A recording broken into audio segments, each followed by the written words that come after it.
comfortable? Good, ready to go. All right. So, Andrew, I met you at Kennard's Hire when I was hiring a blower because I had water under my floor downstairs. And then I saw your tattoos and went, And then when I came back, I asked you to come in. That's about all I know about you. Yeah. So tell me a bit about yourself, like a bit about your journey and what you're into, and then we'll talk about your tattoos after that. Yeah, sweet. So yeah, my name's Andrew. Hang on, going to start the interview again. I'm going to have my hat on. It gets too glary off my head. All right. Hey, too. It gets too much shine off that. Yeah. So I've had one before. I did one with my hat off and it was just like, no, you can't do that. Yeah. It's just too hard to control the light. One of the hazards of having a bald head. All right. So Andrew, I met you Kennard's Hire. I was hiring a blower for downstairs because there's water on the floor. And I saw your sleeves and I saw a sneaky little neck tattoo and then a chest tattoo and then I saw the one on the back of your ear and I thought, good subject. So when I came back, I gave you a card and you were keen to come in and have a chat. Yeah. That's pretty much all I know about you.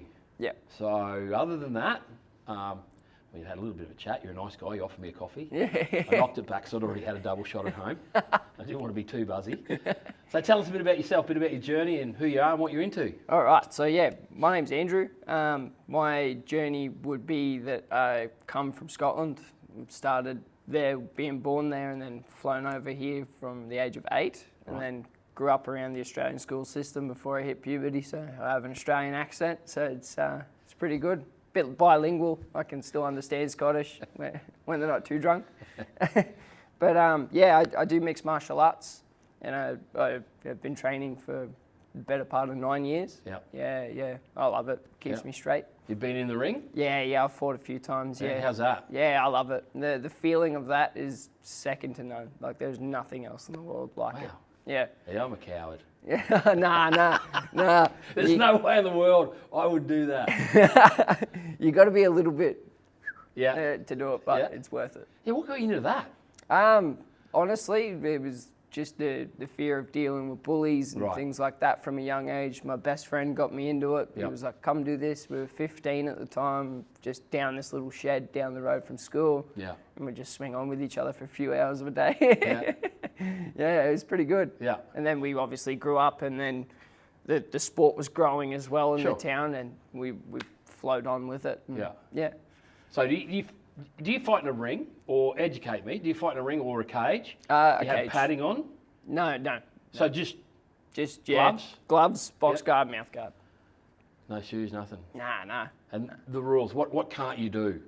So for the fights that I've been fighting in previously, so you've got like B class and C class. So C class just means that you're in the cage fight, but as soon as you get to the ground, you're not allowed to punch them in the face or anything like that. B class means that you're allowed to do that when you get to the ground. So you're allowed to punch them in the face. B class up here in Queensland also means that you can take your shin guards off and things like that. B class anywhere else in Australia, I'm pretty sure you have to leave your shin guards on. Right. But yeah, so up here we're a little bit more rough-headed. Okay. Yeah, so that's good. And what about A class? A class, that's elbows, that's everything. Wow. Yeah. So you're there, full UFC spec sort of style. So you're at B class? Yeah, I'm at B class at the moment. And you want to go? I would love to. I've got to get better, but I would love to. Yeah. All right. What's the worst injury you've had? That's a good one. Probably my thumb. Breaking my thumb, this joint here. Throwing an uppercut with MMA gloves on. So there's not much room for doing wrong, pretty much. So I threw an uppercut, and instead of throwing it like this, I've thrown it like this. The poor person's forehead has hit this and just completely. Wow. Yeah. End of the fight? No, it was just training. Oh, training. Yeah, that was just training. That was helping me prepare for a fight at the time. Yeah. Wow. Yeah. Wow. Okay. Cool. I played rugby league, and some people think that's violent. So, but no. Nah. The thought of getting hit in the head or kicked, no, not my thing. Yeah. It's a bit how you going when you get kicked in the head, but it certainly is fun after it. Yeah. And your mates afterwards, or was there some people you're like, I want to beat the crap out of him? Yeah, there's always that, but you're always mates with them anyway. Okay. Just because, they might have got you this training session, but next training session you'll get them sort of thing. But that's always kept up here. All right. But yeah, always heaps of love for training partners and things like that. Yeah, cool. All right, well, let's segue. Let's talk about some tattoos. First question I'm going to ask is, why tattoos? Like, you know, obviously when you're born and when you're a kid, you don't have tattoos, and then all of a sudden, you got sleeves, chest, back, head. Where does the motivation come from? What was behind all that? Since I was a little kid, even growing up in Scotland, like my parents would take me on holidays and things like that. And from like that age, I could even remember like feeling envy for wanting what like those sort of tattooed people have. Right. So like anything from fingers right up to shoulders, right up the neck, I've always been like enamored by the beauty of inked skin. Yeah. So for me, I find that it's like you're your own canvas. So Right. paint the stuff that's important to you on it. Okay, that's cool.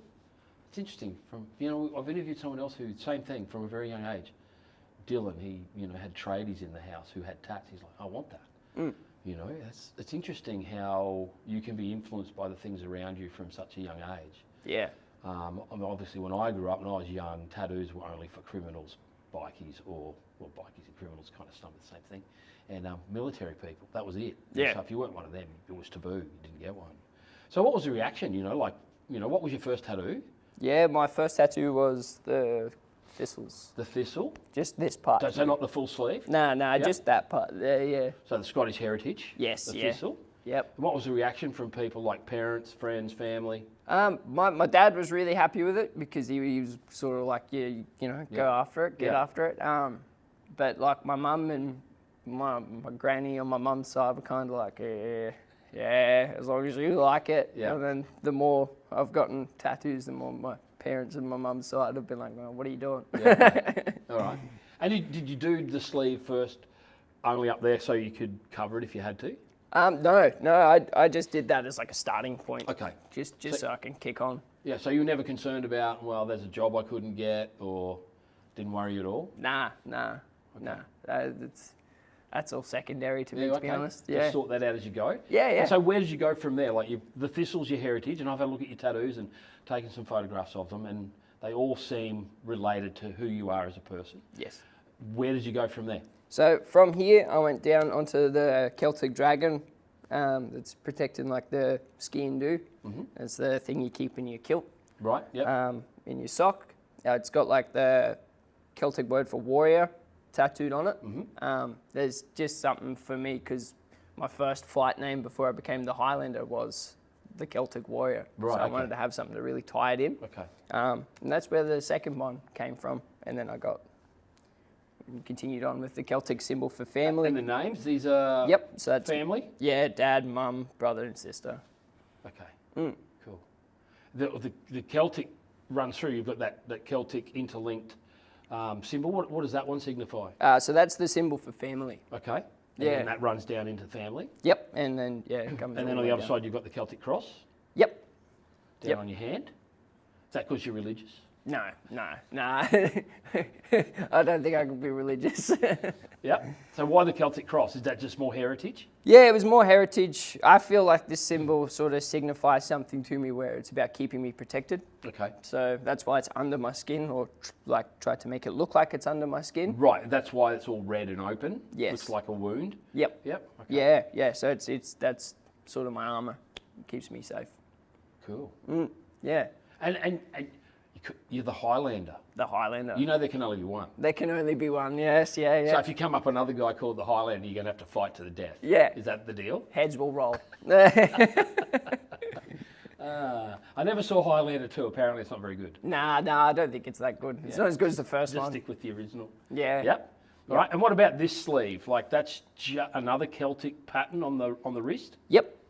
So this one here is like the Celtic knots. So for me, it was more symbolism on chainmail. So it was once again another part of me that wanted to feel like I had armor, Protected. like I was protected. Yeah, like I was safe. Yeah. And so I made sure that I got something like that to represent what I was feeling at that time. Yeah. And then that runs down into this. I'm loving this tattoo, and I've taken photos of it. It's really, I'm really struck by it, how detailed it is. It's a rhino, and it looks like tape, but also fits in well with the Celtic kind of knots. Tell me about that tattoo because I'm really intrigued by it. So this tattoo, this was the most important one to me to date. It's actually to pay homage to my first MMA gym. Those guys there at that MMA gym actually taught me how to like stand up for myself, be who I am, and like not really care about what anybody else thinks of me. So those were like massive key factors other than learning how to punch on that I really took away. So that's the meaning behind the Rhino, is to pay homage to Rhino mixed martial arts. Because like shout out Rhino mixed martial arts, your poon. Yeah, your poon. Go down to the shed. So that was that one there.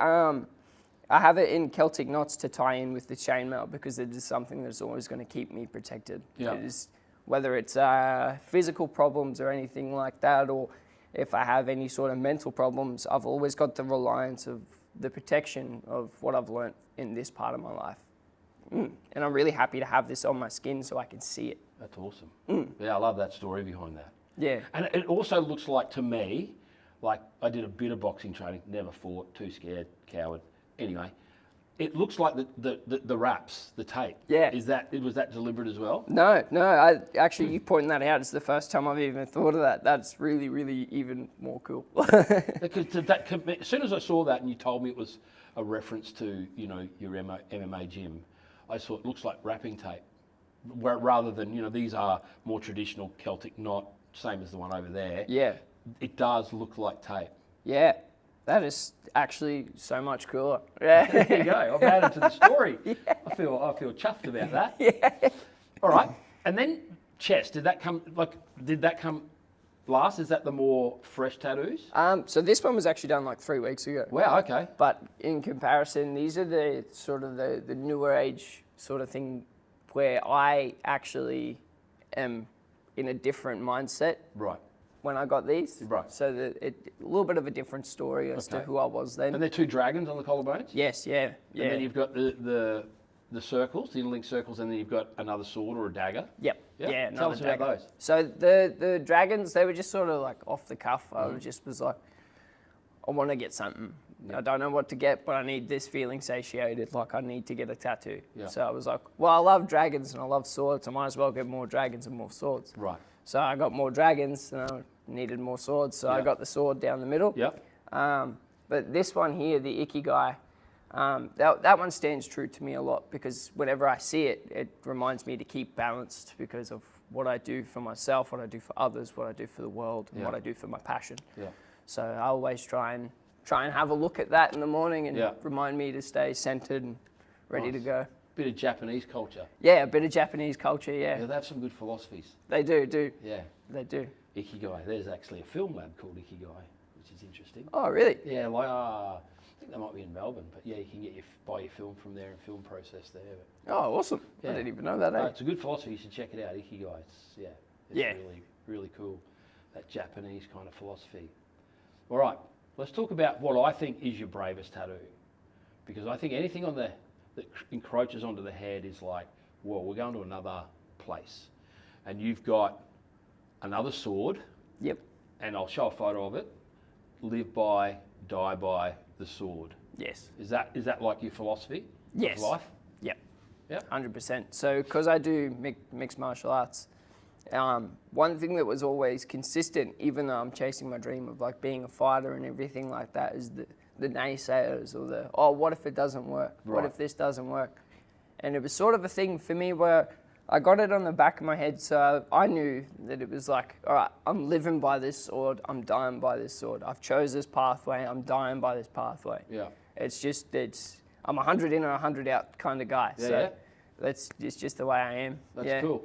And did that, because it's there, does that influence your haircut, or is that kind of current fashion? You've gone the mullet? No, it didn't influence it. But I'll tell you what, you've been making marks now. That's good as, yeah. So yeah, now I get the haircut for that. Because when I first met you, obviously I noticed this first because you had an open neck shirt, but then when I was talking to you at Kennard's, like I saw that and went, okay, I need to get this guy's story. Yeah. And it was because if you had longer hair and grown over the top of it, I wouldn't have seen it. Yeah. Yeah. And then you got a tiny piece right on the back of your neck. Yes. What's that one about? Yeah, so that's the symbol for like Yeah, it's the Celtic symbol for a mother and her children.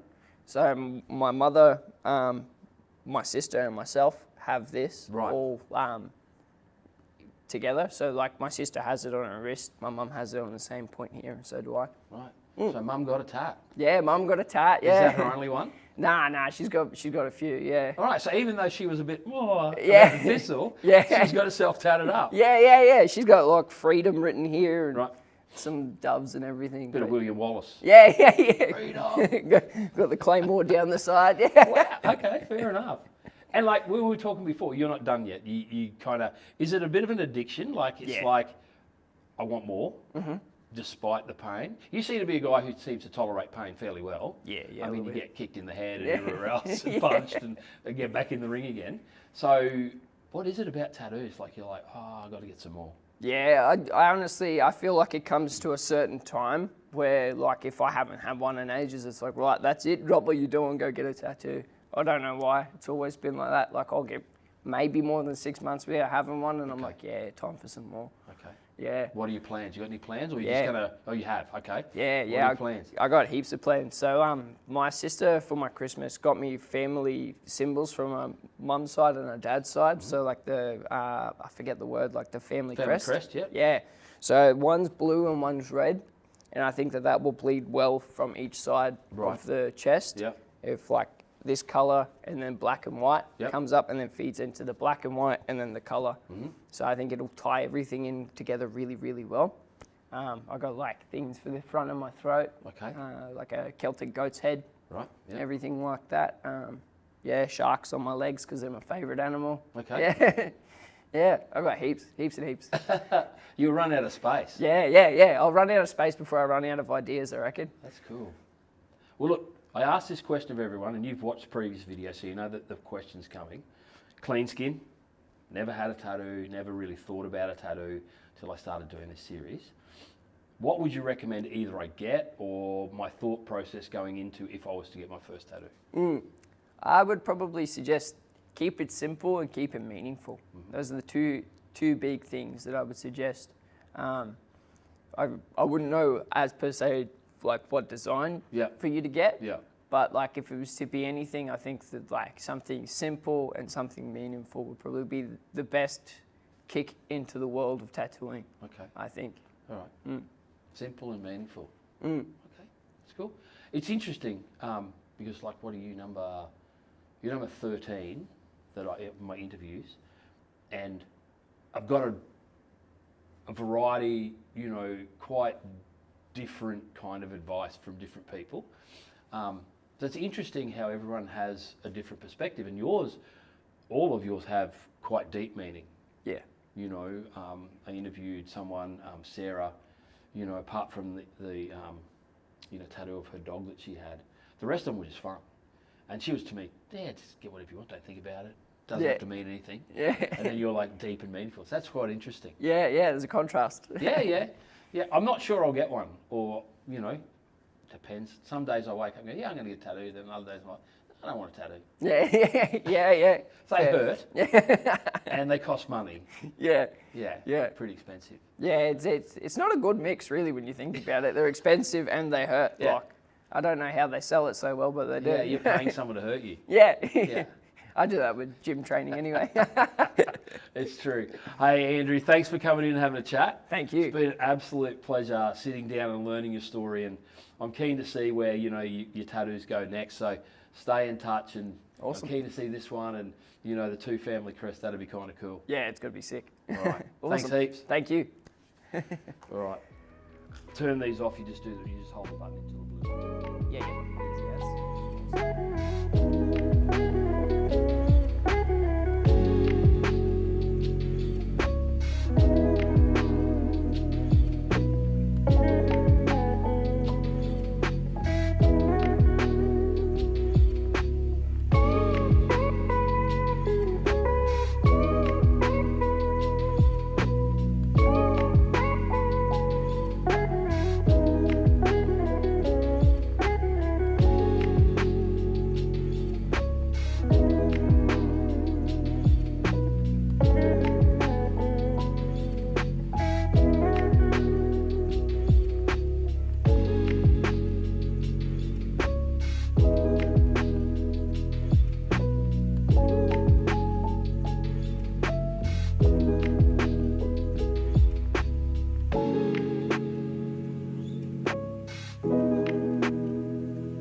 you.